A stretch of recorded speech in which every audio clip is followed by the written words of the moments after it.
नमस्कार। जब से सभ्यता शुरू हुई है इंसान खेती करता आ रहा है। खेती बाड़ी प्राचीन काल से चली आ रही है। कोई जानता भी है कि चावल का एक दाना तैयार होने में कितना समय लगता है?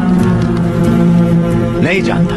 120 दिन 120 दिन तक जब एक किसान का पसीना उस धान के खेत की मिट्टी में बूंद बूंद मिलता है, तब जाकर अन्न पैदा होता है। और ये भी बता दूं कि हमारे देश में खाना बर्बाद नहीं किया जाता। अगर वही देश किसानों को बर्बाद होता देखता रहे तो फिर हम किसके पास जाएंगे?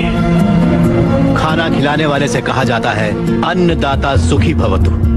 ये अन्नदाता है कौन? खाना पकाने वाला या परोसने वाला नहीं है, अन्न उगाने वाला है।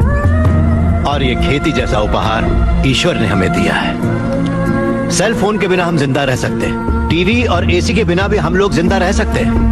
जो टीवी और एसी बनाते हैं वो करोड़ोंपति हैं, लेकिन अन्न उगाने वाला वो गरीब किसान इतनी कड़ी मेहनत और धूप में पसीना बहाने के बाद दिन ब दिन गरीब होता जा रहा है। फैक्ट्रीज लगाना गलत नहीं है, बिल्कुल सही है, लेकिन खेतों को बर्बाद करके फैक्ट्रीज लगाना गलत है।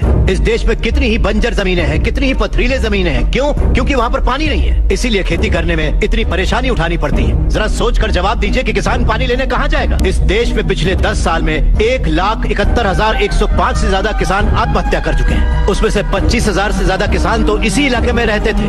हर आधे घंटे में एक किसान आत्महत्या कर रहा है, ये जानते हैं क्या आप? लेकिन सच्चाई यही है, जहाँ मौत इतनी सस्ती है वो देश कभी आगे नहीं बढ़ेगा सर। तकरीबन 10 लाख से ज्यादा किसान अपना पेट पालने के लिए गांव छोड़कर शहर में मजदूरी करने आ जाता है। जो हमारे देश की रीढ़ की हड्डी है वो बिल्डिंगों में चौकीदारी करता है। जो किसान हमारा भगवान है, अन्नदाता कहलाता है, वही मंदिरों के सामने भीख मांगता फिर रहा है। वादों पर मत जाइए, जमीन पर आ जाइए। एक कॉर्पोरेट में काम करने वाला हजारों करोड़ का उधार लेकर विदेश भाग गया और वहाँ बैठकर विदेशी शराब पी रहा है। सिर्फ 5 या 10 हजार उधार लेने वाला किसान जहर पीकर अपनी जमीन पर जान दे रहा है। इन कॉर्पोरेट्स की काली करतूतों की वजह से हमारी हरियाली जली जा रही है। खेत सींचने वाली नदियां फैक्ट्री से निकलने वाले गंदे पानी से जहरीली होती जा रही हैं। ये मल्टीनेशनल कंपनीज की मशीनें हमारी खेती वाली जमीन पर कब्जा करके उन्हें खत्म करती जा रही हैं। पर ये दिखाई नहीं देता। किन फैक्ट्रीज की बात कर रहे हैं आप? सारे हेल्दी फूड्स में मिलावट करके ये उसे बर्बाद करते जा रहे हैं। अंडे को शैम्पू में, गाजर को क्रीम में, सोया को साबुन में। 2 रुपए का अंडा 10 रुपए में, 10 रुपए का गाजर 100 रुपए में खरीद रहा है ये कॉर्पोरेट वर्ल्ड। इस रेट पर क्या कोई गरीब खरीद पाएगा? फिर भी ये पैसा किसान या गरीब तक कभी नहीं पहुंच पाता है, क्योंकि बिचौलिए ले जाते हैं। ये बिचौलिया धीरे धीरे और अमीर होता जाता है।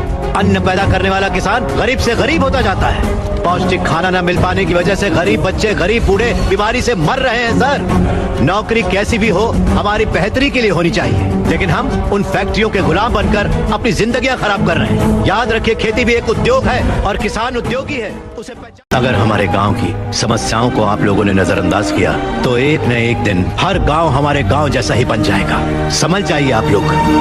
अगर ये मीडिया कोशिश करे तो ये दुनिया हिला के रखते हैं। वो ताकत है आप में। लोगों के दर्द को आपको बताने के लिए आपको परेशान किया, उसके लिए माफी चाहिए। अगर आपको लगे कि ये सही है तो हमें न्याय दिलाने के लिए हम सबकी मदद कीजिए।